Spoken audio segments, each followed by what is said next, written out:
Behind Bars, article by Astghik Karapetyan, published on December 4, 2024 on EVN Report. When I was apprehended, they took my daughter to an orphanage. Later, they brought her to me, and she stayed with me for a few months.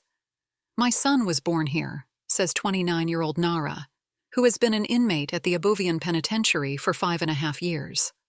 Nara is a mother of 4.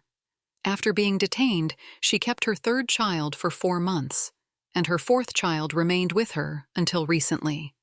Now, all 4 children live with their grandmother, Nara's mother. Under prison regulations, mothers may keep their children with them at the penitentiary until age 3. It's like at home, you know. It was like living in a 1-bedroom house. We had everything. A tea kettle, we would heat water, bathe them, there was a table for eating. Our cells are just a little smaller than this, says Nara, gesturing at the room of about 25 square meters. We were sitting in the psychologist's office. Except for the bars on the window, nothing suggests we're in a prison. Nara shifts uncomfortably in her short-sleeved prison uniform. Nara was convicted and sentenced to 13 years and 9 months for murder and is being held in maximum security. Convicted women and juveniles are held exclusively at the Abovyan Penitentiary. The women convicts or detainees are housed in either cells or dormitory-like dwellings. The facility has minimum, medium, and maximum security zones for convicts. Those held under lenient conditions in minimum and medium security live in dormitories, while those who are in the maximum security zone are held in cells. The building designated for dormitories is called the women's section, while the one with the cells is referred to as the isolation block. We were not permitted to enter the isolation block, but were able to tour the section for dormitories. Women in the isolation ward hope to be transferred to the section, which they call the zone. It offers more freedoms and milder conditions. In the zone, inmates can freely access the courtyard in the afternoon, while those in cells are limited to 1 to 2 hours of daily walks only. They have access to a cafeteria with a kitchen where they can heat delivered or purchased food and prepare meals, unlike those in cells who must eat in their cells. The section also provides a storage room for personal belongings, a washing machine, and other amenities. Most importantly, the section offers opportunities for paid work. According to Nune Mikhaelyan, head of social, psychological, and legal activities at the Abovyan Penitentiary, 99% of residents in the section have jobs that pay the minimum monthly salary, currently 75,000 AMD. You have more freedom in the zone. There are jobs, says Nare. My mother receives some state benefits. She pays rent and has 4 children to care for. At least in the zone, I could work and wouldn't need to ask my family for basic hygiene items. While all inmates face challenges with going to the zone, the conditions there are good. One dwelling in the section was a spacious, half-empty room with beds and shelves lining the walls for personal belongings.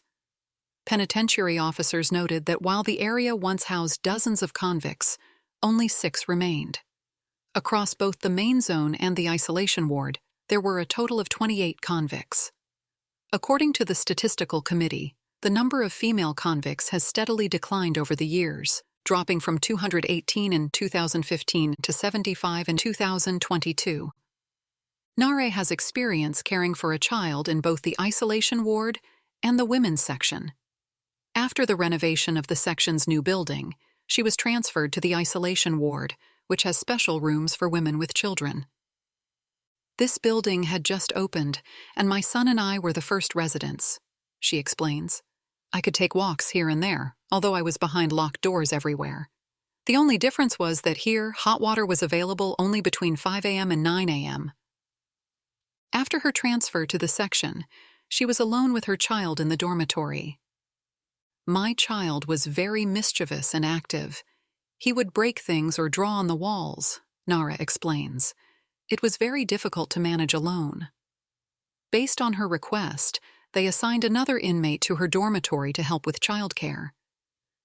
If my child was sick, the penitentiary would find a solution.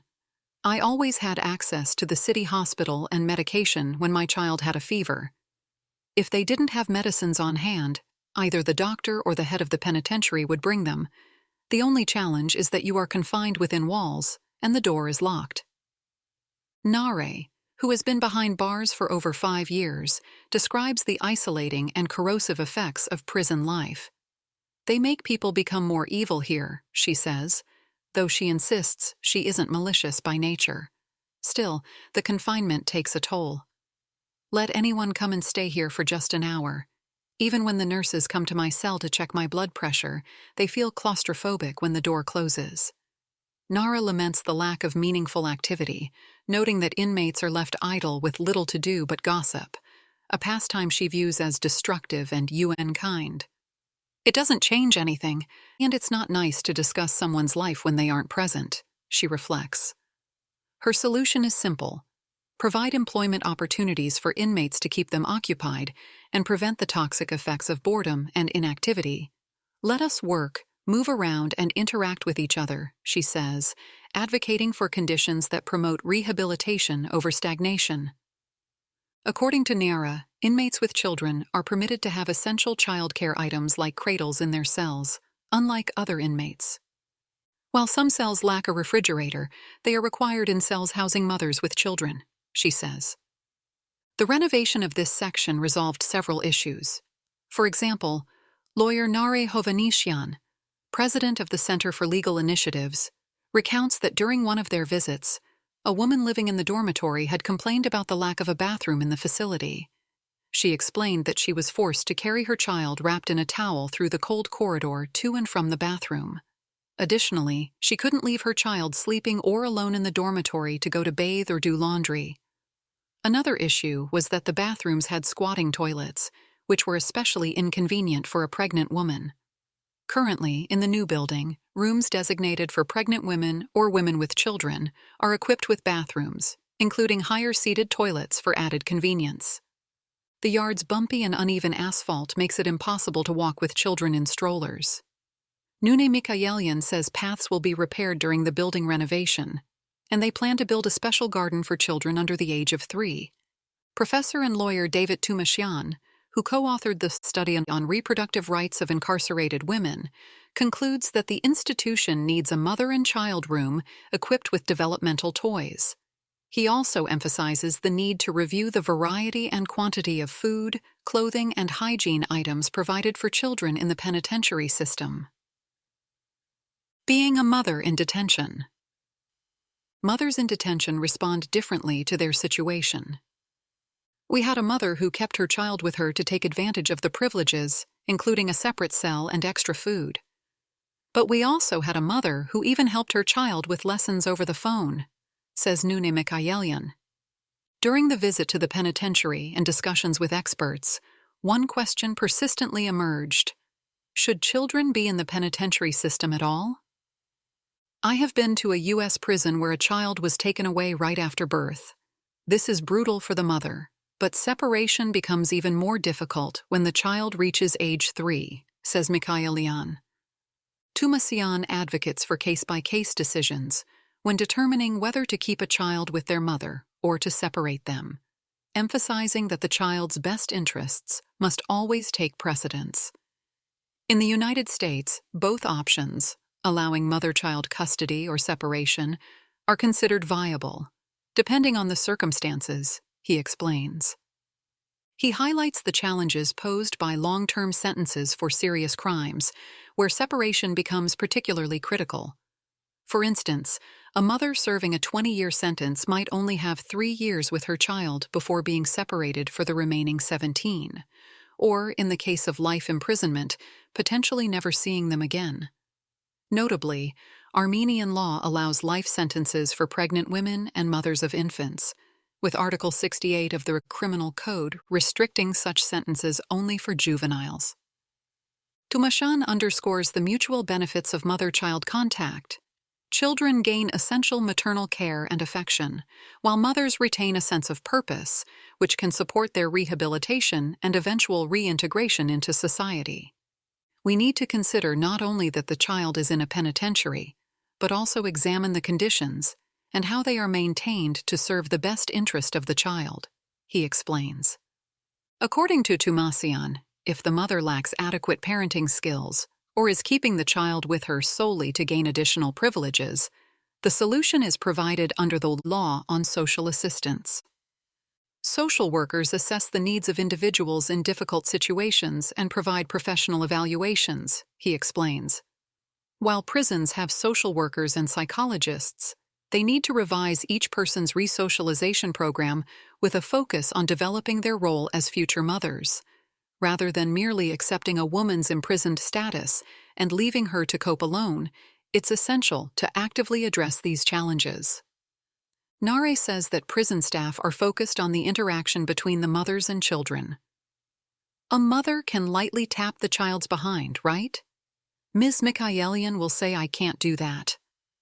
There was an incident when I lightly spanked my child, and she warned me they would revoke my parental rights. Nune Mikhaelian recalls the incident. She explains that specialists work with the mothers to assess and improve their parenting and are understanding. We are mothers.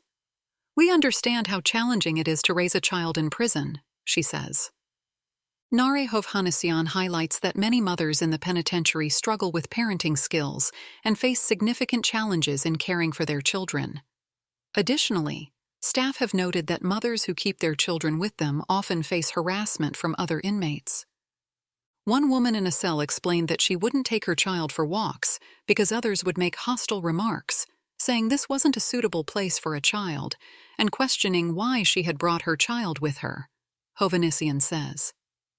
In response to these issues, her center has held a training course on parenting skills for incarcerated mothers. He would bang on the door and shout, "Open up, recreation time." Children in detention usually reside with their mothers.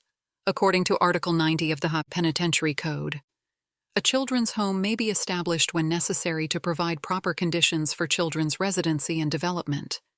In such cases, a convict may place their child under the age of 3 in this facility and interact with them without restrictions during non-working hours. There is no children's home at the Abovyan Penitentiary.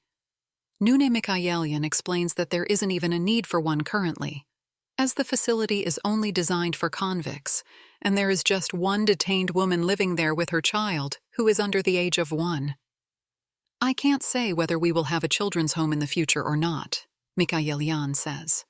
Article 90 of the Code states that when a child in the children's home, attached to the penitentiary, reaches age 3, the head of the institution may extend the child's stay until the parent's sentence ends, but only if the parent has less than 3 years remaining to serve. Years ago, we had a case where a child under the age of 6 stayed until the mother's release. When the child finally left and saw cars and television for the first time, he experienced stress. This is wrong. Children need to live in the outside world, enjoy the same rights as others, interact with their peers, and move freely, says Mikhaelian.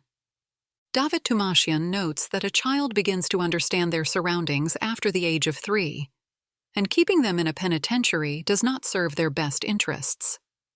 Rather than extending a child's stay in a prison, it would be better to consider early release for the mother, he argues. Reviewing the mother's sentence would serve the child's best interests, provided there are legitimate grounds for such a review. Nare says it became difficult to keep her 3-year-old son confined. He would bang on the door, shouting, "Open the door, recreation time." He knew all the superintendents by their last names and would call out, "Ms. So-and-so, open the door." Although Nara cannot keep her child with her until they turn 6 years old, as her sentence exceeds 3 years, she wouldn't want to even if she could. As if serving my sentence wasn't enough, now the child. I wouldn't want him to have memories of this. Of course, I would like to be by my children's side, but I know they must grow up in freedom. Raising a child from prison. Women are particularly vulnerable when it comes to maintaining ties with their families and children. In some cases, husbands prevent children from seeing their mothers. In others, women themselves avoid visits to hide their imprisonment, says lawyer Nara Hovhannisyan. Nara sees her children, and they know where she is. My children haven't changed. They love me very much, no matter where I am. Despite my mother's efforts to fill the gap, my children still need me. My eldest child is 12. He's a big boy, understanding, conscientious, and a good student. He knows everything. One of Nara's challenges is helping to educate and raise her children over the phone.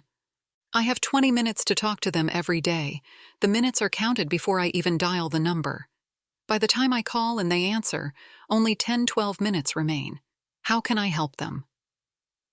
Prisoners receive 1 free phone call and 1 free video call monthly. Additional calls can be made using prepaid phone cards from a mobile carrier, which cost 1,000 Armenian drams for 52 minutes. When she was arrested, Nara had a grade 8 education. She now follows a general education program, preparing for her final exams while taking additional courses in sewing and design and decorative arts.